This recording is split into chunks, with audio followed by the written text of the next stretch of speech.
ಚಂದ್ರನ ದಕ್ಷಿಣ ಧ್ರುವದ ಅಂಗಳ ಶಿವಶಕ್ತಿ ಸ್ಥಳದಲ್ಲಿ ಯಶಸ್ವಿಯಾಗಿ ಸಾಫ್ಟ್ ಲ್ಯಾಂಡಿಂಗ್ ಆದ ಲ್ಯಾಂಡರ್ ವಿಕ್ರಮ್.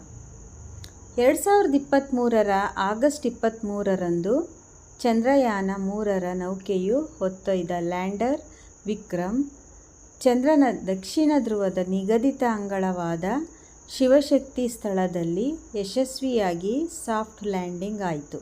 ಈ ಮೂಲಕ ಚಂದ್ರಯಾನ 3 ಯೋಜನೆಯು ಯಶಸ್ಸನ್ನು ಸಾಧಿಸಿತು.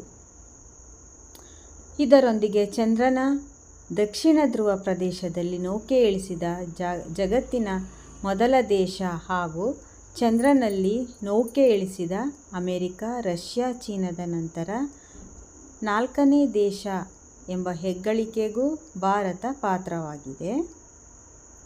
ಚಂದ್ರಯಾನ 3ರ ಉದ್ದೇಶ ಶಾಶ್ವತವಾಗಿ ನೆರಳಿನಿಂದ ಆವೃತವಾಗಿರುವ ದಕ್ಷಿಣ ಧ್ರುವದಲ್ಲಿ ನೀರು ಇದೆಯೇ ಎಂಬುದನ್ನು ಸಂಶೋಧಿಸುವುದು, ಚಂದ್ರನ ಮಣ್ಣಿನಲ್ಲಿರಬಹುದಾದ ರಾಸಾಯನಿಕಗಳ ಹಾಗೂ ಖನಿಜಾಂಶಗಳ ಬಗ್ಗೆ ತಿಳಿದುಕೊಳ್ಳುವುದು, ಚಂದ್ರನ ಮಣ್ಣು ಮತ್ತು ಕಲ್ಲುಬಂಡೆಗಳ ಬಗ್ಗೆ ಹೆಚ್ಚಿನ ಮಾಹಿತಿಯನ್ನು ಅರಿಯುವುದು.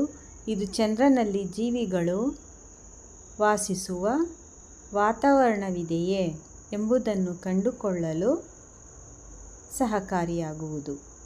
ಭವಿಷ್ಯದಲ್ಲಿ ಅನ್ಯ ಗ್ರಹಗಳಿಗೆ ಯಾನ ಕೈಗೊಳ್ಳಲು, ಚಂದ್ರನನ್ನು ನೆಲೆಯಾಗಿ ಮಾಡಿಕೊಳ್ಳಲು, ಯಶಸ್ವಿಯಾಗಿ ಚಂದ್ರನ ಮೇಲೆ ನೌಕೆ ಇಳಿಸುವ ಕಲೆ ಭಾರತಕ್ಕೆ ಸಿದ್ಧಿಸಿದೆ ಎಂಬುದನ್ನು ಸಾಬೀತುಪಡಿಸುವುದು.